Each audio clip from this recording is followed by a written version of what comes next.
The Quran that Muslims use today can supposedly be traced back to the Quran that was compiled by Zayd ibn Thabit during the reign of Uthman, the third of the so-called rightly guided caliphs. But we shouldn't forget that Zayd compiled the Quran twice, once during the caliphate of Abu Bakr, the first of the rightly guided caliphs, and later during the caliphate of Uthman.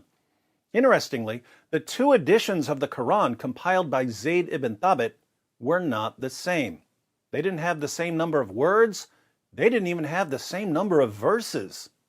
Clearly, if the same man couldn't collect the same Quran twice, the perfectly preserved Quran is about as miraculous as this perfectly preserved human being. We're going to look at an example of how Zayd's first edition of the Quran was different from his second edition of the Quran. But before we go to the hadith, let's listen to Sheikh Yasser Qadhi as he explains the historical background. In fact, what happened was, after the death of the Prophet Muhammad, peace be upon him, the Quran was compiled within 2 years after his death. And so the official compilation took place when every single one of the major companions of the Prophet, peace be upon him, were still alive. Abu Bakr convinced Zayd ibn Thabit to collect the Quran after much of the Quran was lost due to Muslims dying in battle. But the only purpose of this Quran was to preserve the Quran in case more Muslims died in battle. But this official recension of the Quran was not made obligatory upon the entire caliphate, upon the entire Islamic nation. And people would simply copy with their own hands any copy that they had. And obviously human errors occurred. Obviously when you have 6th, 7th, 8th generation copyists, anybody at home who knows how to read and write is just copying the Quran, obviously errors are going to creep in. And there's no question that there were variances, spelling mistakes. Hats off to Dr. Qadhi for admitting that there were textual variants among the early Quran manuscripts. So you can imagine in a society that's very Bedouin in nature, very illiterate by and large, the religion is coming in, educating the people, you're going to get a lot of variations. And people began noticing this is just not right. But we have an official Quran, we have the official recension that was done by the first caliph. So the third caliph, Uthman, made a very simple decree. And he said, look, anybody who wants a copy of the Quran has to copy it directly from the master copy. Which master copy? The master copy compiled during the caliphate of Abu Bakr, or a new master copy? And to facilitate this, Uthman made a number of master copies from the original one. And he sent one master copy to every major city in the Islamic province. And this master copy was kept in the Grand Mosque of the city. Notice, a number of master copies were produced from the original master copy. Dr. Qadhi makes it sound as if these were simply copies of the first Quran Zayd produced. As usual, however, Dr. Qadhi isn't giving us the whole story. But he's already admitted that Muslims had copies of the Quran with various mistakes, so what happened to those? And from then on, anybody who wanted a Quran was free to go to the master copy and copy it directly from the original copy that was in the main mosque of the city. Therefore, when this was done, Uthman then said, anybody who has a private collection, anybody who has his own handwritten Quran that's 7th, 8th, 9th generation away, you need to dispose of it. And how is it disposed of? The way that you dispose of Qurans is you burn them. So Abu Bakr decided to have Zayd ibn Thabit put together a master copy of the Quran. There was no obligation for other Muslims to follow this copy. Muslims made their own copies of the Quran, and since Muslims were making their own copies from memory or from copying someone else's copy, differences crept into the text. Uthman saw the problem, and he decided to make some copies of the master copy so that everyone's copies would match. And naturally, Uthman ordered Muslims to hand over their error-filled personal copies in order to completely standardize the text. That's the Sheikh Yasser Qadhi version of events. As is often the case when Muslim scholars explain the history of the Quran, however, there are holes in the narrative. Let's read a few passages from Sahih al-Bukhari, and we'll start to see the problem. Sahih al-Bukhari, 4679. Narrated Zayd bin Thabit al-Ansari, who was one of those who used to write the divine revelation, Abu Bakr sent for me after the heavy casualties among the warriors of the Battle of Yamama, where a great number of Qurra, those who know the Quran by heart, were killed. Umar was present with Abu Bakr, who said, Umar has come to me and said, the people have suffered heavy casualties on the day of the Battle of Yamama, and I am afraid that there will be more casualties among the Qur'an at other battlefields whereby a large part of the Quran may be lost unless you collect it. And I am of the opinion that you should collect the Quran. Abu Bakr added, I said to Umar, how can I do something which Allah's Messenger has not done? Umar said to me, by Allah, it is really a good thing. So Umar kept on pressing, trying to persuade me to accept his proposal till Allah opened my bosom for it, and I had the same opinion as Umar. Zayd bin Thabit added, Umar was sitting with him, Abu Bakr, and was quiet. Abu Bakr said to me, you are a wise young man, and we do not suspect you of telling lies or of forgetfulness. And you used to write the divine revelation for Allah's Messenger. Therefore look for the Quran and collect it in one manuscript. Look for the Quran? I thought they all knew it. By Allah, if he, Abu Bakr, had ordered me to shift one of the mountains from its place, it would not have been harder for me than what he had ordered me concerning the collection of the Quran. I said to both of them, how dare you do a thing which the Prophet has not done? Abu Bakr said, by Allah, it is really a good thing. So I kept on arguing with him about it till Allah opened my bosom for that which he had opened the bosoms of Abu Bakr and Umar. So I started to search. He had to search? I thought they all had it memorized. I started to search for the Quranic material and to collect it from parchments, scapula, leaf stalks of date palms, and from the memories of men who knew it by heart.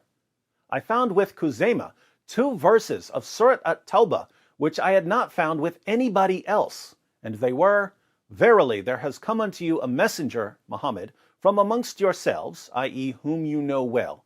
It grieves him that you should receive any injury or difficulty. He, Muhammad, is anxious over you to be rightly guided.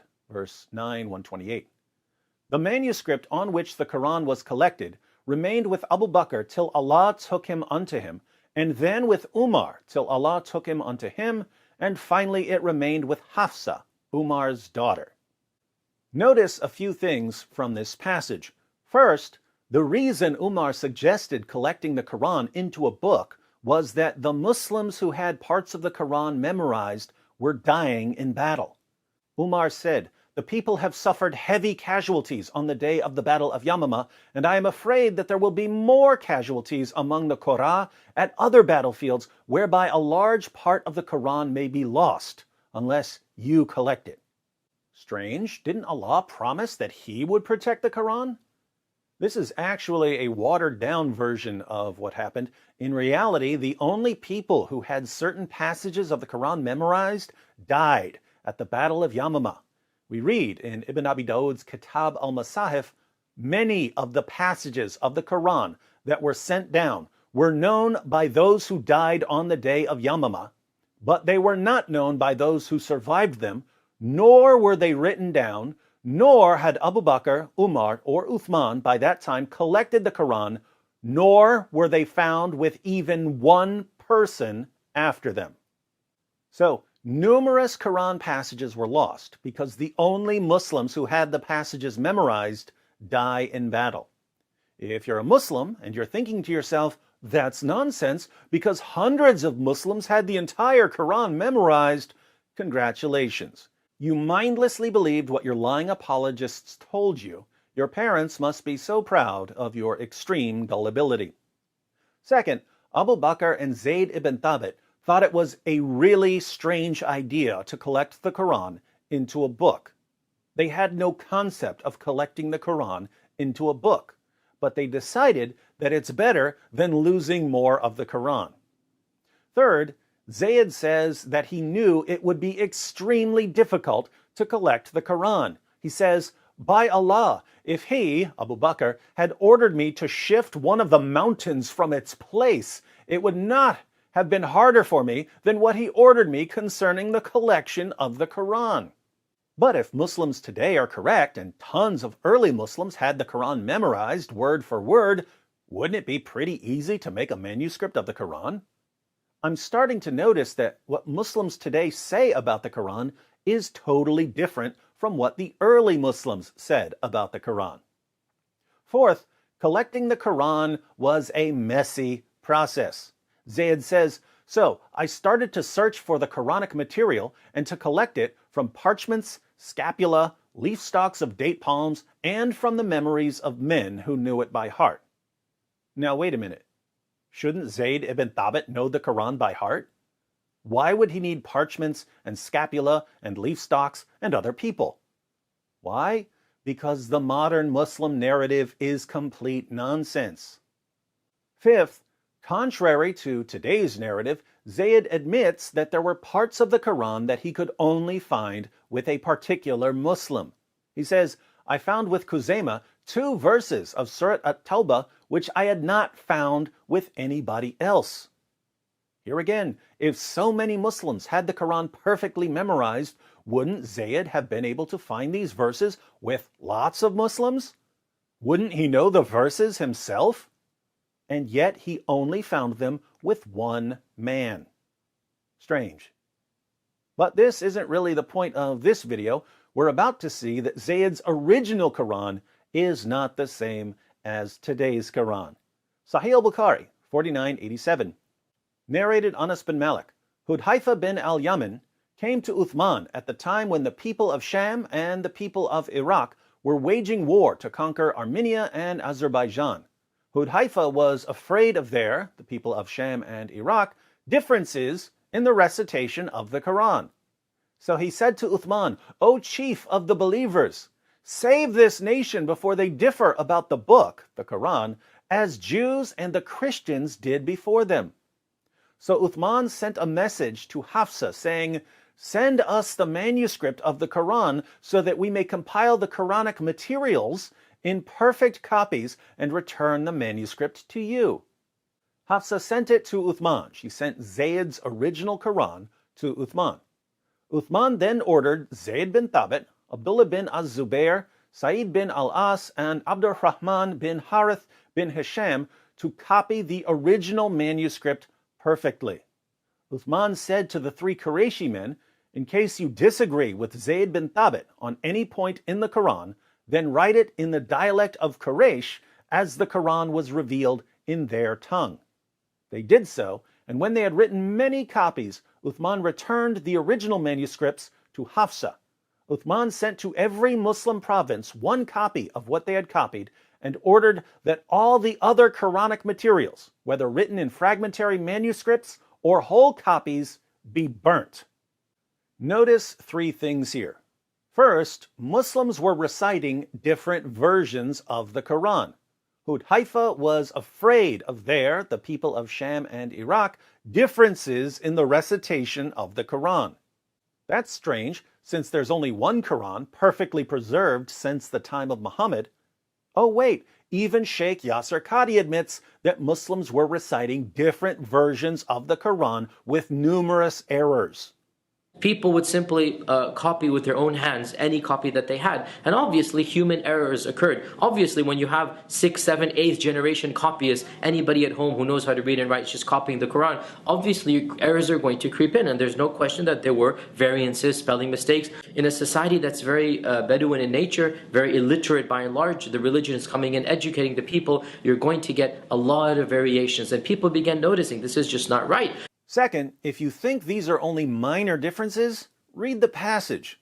Hudhaifa says, "Save this nation before they differ about the book, the Quran, as Jews and the Christians did before them."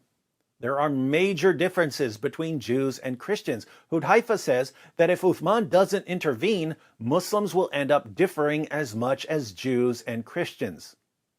Third, Zayd and co. aren't simply making a word-for-word copy of Zayd's earlier Quran, because Uthman admits that the team might have some disagreements. Uthman says, "In case you disagree with Zayd bin Thabit on any point in the Quran, then write it in the dialect of Quraysh as the Quran was revealed in their tongue." That's strange. I thought the Quran was revealed in 7 dialects. But Uthman says it was only revealed in 1. I'm beginning to think that Muslims today have no clue what they're talking about. It seems then that when Uthman ordered them to copy the original manuscript perfectly, he meant copy this, but try to make it perfect and not make an exact copy. If they were making exact copies, there wouldn't have been any room for disagreement. So Zayed and co. made several modified copies of Zayed's original Quran. But we know that there were even more significant differences between the original and the later copies. Sahih al-Bukhari 4988.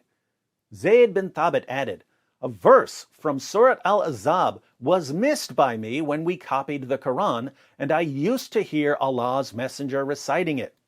So we searched for it." They had to search for it? I thought they all knew it by heart. "So we searched for it and found it with Khuzaymah bin Thabit al-Ansari. That verse was, 'Among the believers are men who have been true in their covenant with Allah.'" Verse 33-23. Sahih al-Bukhari 4784. Narrated Zayd bin Thabit, "When we collected the fragmentary manuscripts of the Quran into copies, I missed one of the verses of Surat al-Ahzab, which I used to hear Allah's Messenger reciting. Finally, I did not find it with anybody except Khuzaymah al-Ansari, whose witness was considered by Allah's Messenger equal to the witness of 2 men. And that verse was, 'Among the believers are men who have been true to their covenant with Allah.' 33-23. Notice, this was when Zayd and co. were making the copies, so this was during the caliphate of Uthman. Now, if they were simply copying Zayd's earlier version of the Quran, why were they using what Zayd called fragmentary manuscripts?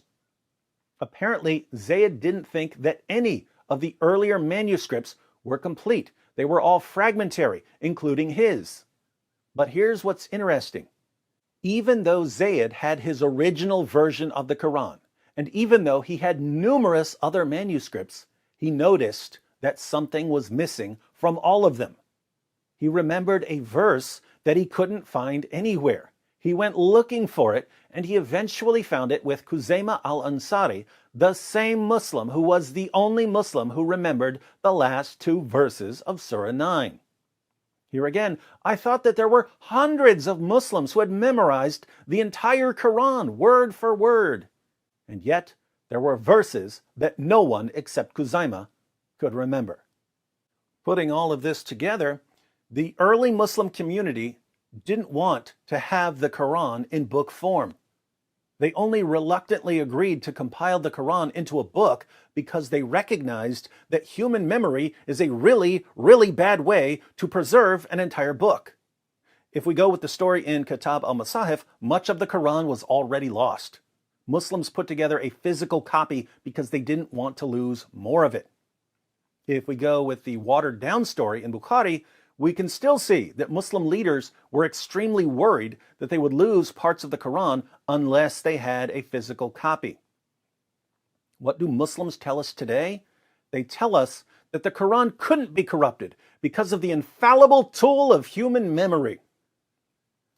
What do the early Muslims tell us?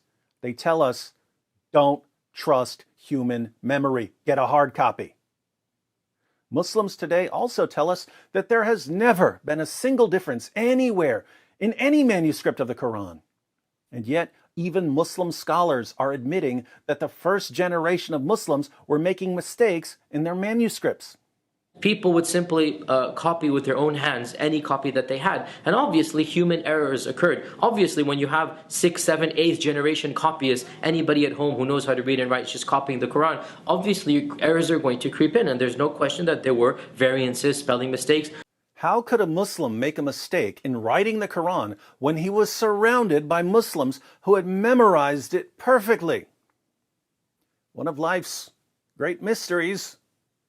The early Muslim community ended up with so many differences in their Qurans that the Caliph Uthman had to standardize the text.